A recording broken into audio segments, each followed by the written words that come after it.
while I comment on Neville Goddard's 1959 lecture North of the Strip. We will enjoy a hot pot meal that's popular with sumo wrestlers. It has chicken meatballs, tofu, and udon noodles, and a nice broth. Neville tells about 2 wonderful case histories, and he asks that you follow closely so that you can try to duplicate the technique, because those who gave the testimonial don't differ in any way from you. This lady says, "A year ago, my husband decided to sell our home. I did not concern myself about it, for I knew from vast experience, having sold 2 and bought 2, that my home could not be sold until I stopped mentally sleeping in it. But I allowed him to exercise his right to sell it, for this is our home. For 4 months, several real estate operators tried to sell it. It was not sold and they gave up. Soon after that, we decided we could sell the house and get a bigger one, really 2 units under one roof so that my mother and my aunt could stay with us, and there would only be 1 tax bill. I decided he was right, and then I began to sleep in imagination in the area of West Hollywood, and I slept thus for 4 successive nights. On the 5th day, my husband stopped in to see a friend and met a stranger who wanted a home in the hills, and he brought him back to see our house. He walked through it once and bought it and paid our price. In 10 days, we had to get out and move in with my mother, and her husband was a little bit of an impatient man and wanted things done now. But when they took their requirements to the realtor thought they were mad, for they wanted a home with various specifications, 2 separate living rooms, yet within one area, and a fenced-in yard, for they had 3 dogs, as well as 10 cats and a parakeet. They wanted the place north of the Strip, but all the real estate operators on the Strip thought they were mad. They did not believe such a place existed, and it would be 5 times more than what they wanted to pay. But she didn't listen to their ridicule. She said, "You have not heard me. That is the house we want and the price. I also want it completely paneled on the side." Now they knew we were mad. So this lady began sleeping in this house from her imagination, and one of the real estate agents said to another, "Show her the place on King's Road," and that was the area where she wanted her house. But the other agent said, "You know the old lady would never split it." And the other agent said, "Then let's go see it for laughs." The agents were reluctant, but they went. They turned into the private road, and then the lady of the house took them through the place. There was this huge 25-foot room. It was paneled in redwood, and the lady who wanted to buy said, "I've never seen a more beautiful room, even in a dream." The house was on 2 acres and was just like 2 houses under one roof. There was a pool, but this lady didn't want a pool, only the house. After looking at the grounds and going back into the house, she stood on a balcony opening out of the dining room and looked down into the living room, and saw her husband standing there by the fireplace with his pipe and with a look of complete satisfaction on his face. Then they all returned to the agent's office, and the lady's husband says, "Let's make them an offer." But the agents thought it was ludicrous. So the lady's husband got really mad, which he seldom did, and hit the desk and said, "Is it not your business to make the offer we suggest? Then make it." And a third real estate agent spoke up and said, "Go slowly, for I've known that old woman's husband to make a real estate operator wish he was dead." However, they agreed to make the offer. So Neville had gone on in that story about how the lady then went home that night, and now it was no longer just a house from the imagination, but since she was physically in it, she returned to that home as she went to bed. She stood on the same balcony above the living room, held onto its railing, and looked again at her husband standing by the fireplace, and then she fell asleep in that imaginary act. And the next day, the real estate agent called and said, "You have bought yourself a house."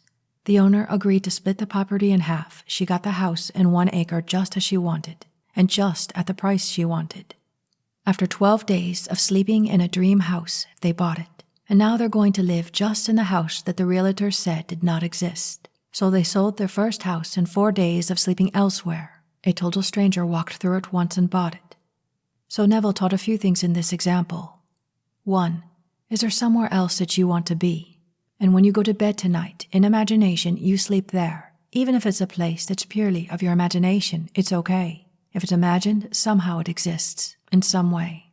And another lesson in this story, no matter what no you hear, no matter who laughs at you, if this is something you truly want, then go for it anyways. With the power of your imagination, prove them wrong, and no power in the world can stop you.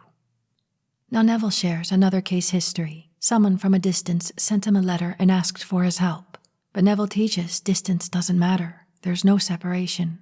It was a letter from a doctor in New York. He all of a sudden had these growths on his face. He wasn't sure if they were malignant or not, but it was also found that he had Parkinson's disease.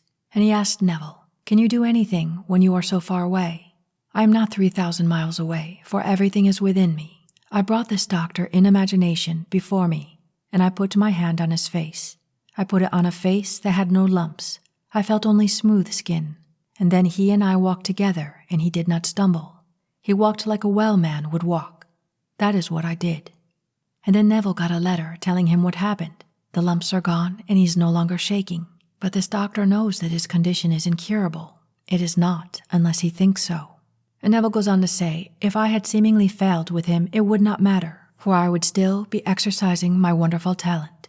If that next letter had said, if he had died, it still would not mean I failed. For these are worlds within worlds, and God cannot fail. All we are called to do is to imagine and then let it be true. I cannot concern myself with what the doctors say." So in this, we learn even more beautiful lessons. We can help another even from a distance, because consciousness connects us all. And we see how simple it was. Neville took the problems and reversed it in one scene, going right to the end and feeling success. And in this case history, another lesson: don't worry yourself with the results, even if it had not turned out.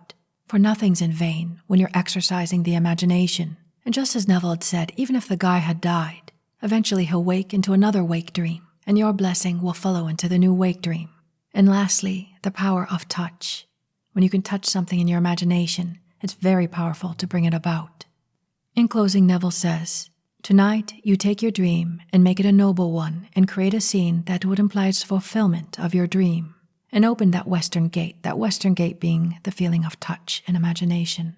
And Neville tells of one more case history of a man who made deposits, mental ones, at his bank. He would mentally go into 2 different banks and ask for his balance and hear what he wanted to hear. He did this 3 times a day for 2 months.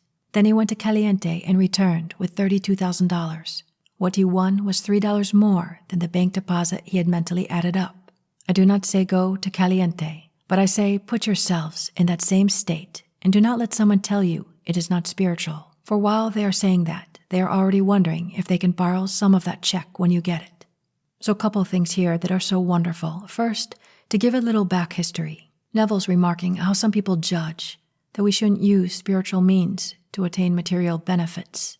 When people try to limit you, they're just showing you their lack, their limited beliefs.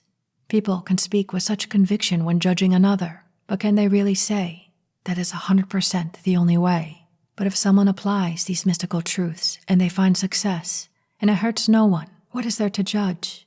And the last thing in this particular case history, he did it 3 times a day for 2 months, and he manifested $3 more than the $32,000 that he wanted. He found his end scene, and it was just a little scenario that would imply success, hearing the bank tellers from 2 different banks giving his balance the amount he wanted. What is something that you want? What is a scene that would imply its success? And feel free to explore until you find the right one. Can you commit to doing this for 2 months, 3 times a day? Can you continue no matter what tomorrow's news may bring? And we can start right now. You can pause this, and when you're ready, let us go into the silence.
Good.